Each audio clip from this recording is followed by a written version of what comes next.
Right, muri yeZimbabwe kusangana kwatiri kuita zvekare pano paHarare 263 panoba ndokuzivisai manews updates ezvinhu zviri kuitika munyika yedu yeZimbabwe. But makazvitarisa tina mama vatinavo tichakurukura navo nyaya yavo inotyisa, inokatyamadza, inovhundutsa. Neniwo ndichiudzwa ndakanzwa kutya, ndakapanika, ndakati izvi tikusangana nazvo mukurarama muno muZimbabwe.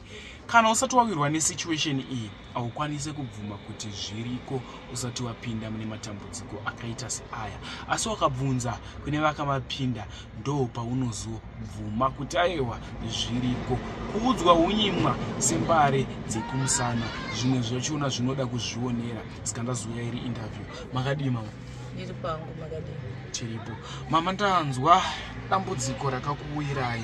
Ndinokumbira tichakurukura hedu kubva pamakarorwa. Mama, makarorwa kupi? Inini ndakarorwa kuMozambique. Ndarorwa kuMozambique. Chikaitika ndechekuti ndichitanga kusvika mumusha ndakatambirwa semuroora, asi ndakatsigiswa gati raiva nedoro. Ndakanzi ndidire paiva nechinhu changa chakafukidzwa. Chinhu ichi handina kuziva kuti chii, asi ndaidire. Chakafukidzwa nechinhu ichi? Tachikafukidzwa nejira dema, asi ndakadira doro paiva nechinhu ichocho. Chinhu chairatidza sechinhu chiri kufema, asi handina kuziva kuti chii. Chaive pasi? Chaive mukati imomo. Mushure mekunge ndaenda kunorara, ndakaedza kubvunza musiwoyo, ndakaedza kubvunza mumwe wangu anova ndiye murume wangu kuti nhai chii changa chiri kuitika, because isusu kwedu hatizvizivi, ishona rudzi. Akandipindura akati akamboramba kupindura. Ndobva ndazomunyengetedza, ndobva azondipindura akati ndo matambiriro atinoita muroora kana achipinda mumusha. Tarara mangwana makuseni. Hamuna kuda kunatsobvunzwa chii chanchifema chiri pasi? Handina kubvunza. Alright. Sekuti munhu anga akutya kuzoziva zvanga zvichiitika. Mangwana makuseni? Mangwana makuseni ndichimuka pokuti ndichakutsvaira ruvanzi, ndakabvunzwa navamwene wangu. Vakanditi wangu uchibvunza kuti kudii mwana wangu mausiku makarara. Inini handina kukwanisa kuwapindura nekuti ndakakashamadzika kuti iwe wakazvinzwa sei kuti ndine zvandaibvunza mwana wangu. Mushure mokudaro pandikapinda mumusha umo ndanga ndikaenda kumusha kwendine mwana ndibva muno muZimbabwe. Mama akamboroorwa?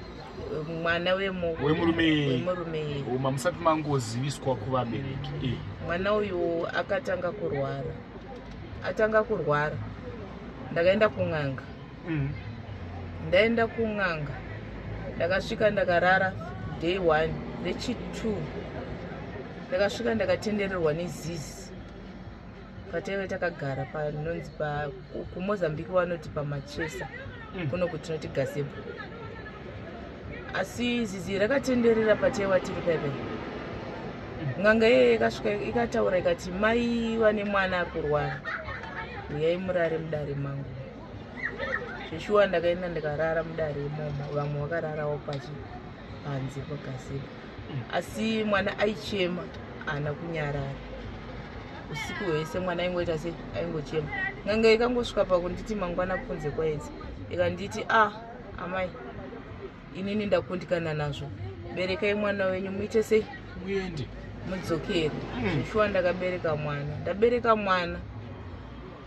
Mwana uyu chakazoitika ndechekuti ndiri murodhi mokufamba ndakaenda nemukadzi wen'anga endo yaindiperekedza kumba kwandaidzokera, nokuti inini handisingazivi nzvimbo muMozambique. Achindiperekedza kudaro, tiri mukufamba mukati mesango, ndakangonzwa kuswinywa muno mumasaidhi nemwana uyo. Asi hana yangu yakatanga kungorova ipa. Panangoti mwana uyu ainge akura sei? Mwana anga ane 3 months. Alright. Ndakavati ndinokumbirawo munditarisirawo mwana wangu. Amai ava vakaedza kundishingisa, vangoti mwana ari right, nekuti kuchema kwaita mwana panguva yakandiswinya akabva anyarara. Inini ndanga ndisi kutoziva kuti ndokufa kwakaita kwakaita mwana. Wambondishingisa, but wakaona kuti munhu andiri kufamba naye anenge ari kunyonga. Wazongondishingisa wakati mai chingoshingai semunhu mukuru kuita mwana kutokura zveshuwa. Ndakashingirira mai vaya wachibva wandiudza chokwadi anzi chaitika ndechekuti mwana atoita se mwana atofa. Ndakashingirira nofunga ndakafamba distance yakati rebei ndakabereka mwana wangu kumusana.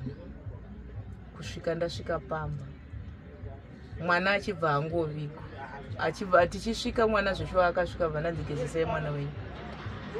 So kwedu hatizvisiwi. Ndangonzi gezai mwana wenyu mupfekedze. Chiri chitunha udaro.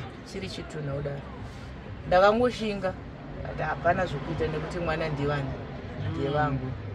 Vanangoita mushure mokunge ndaningirina mwana avigwa.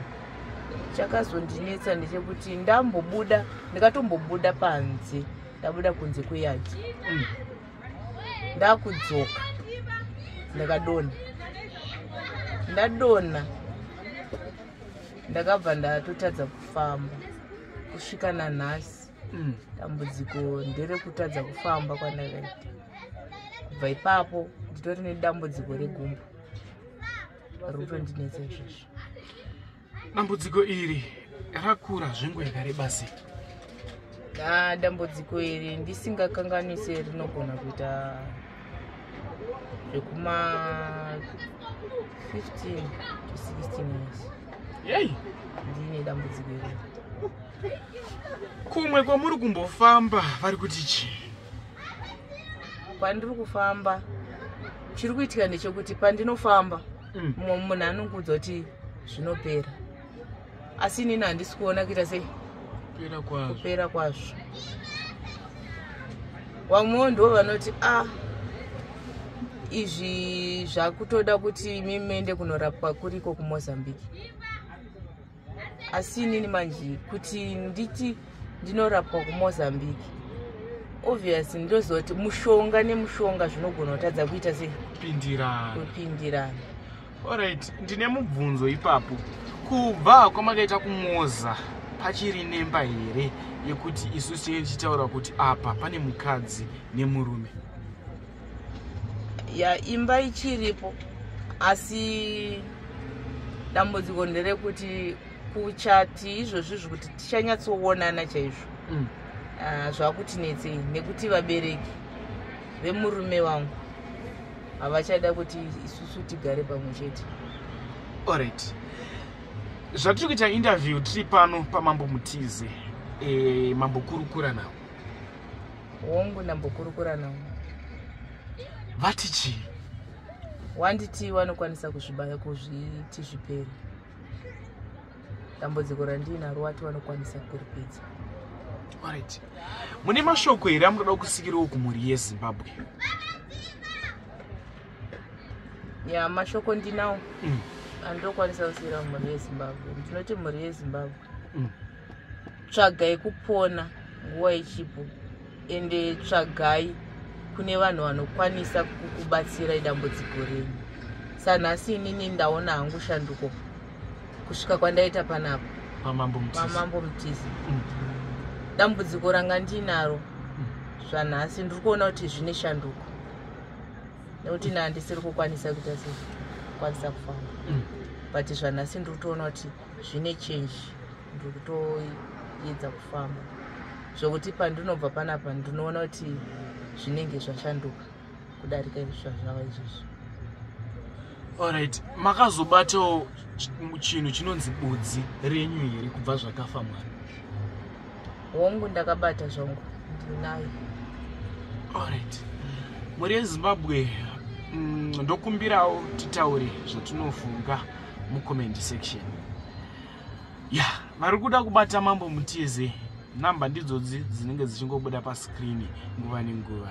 Ini semushamarari wenyu ndaenda. Much love.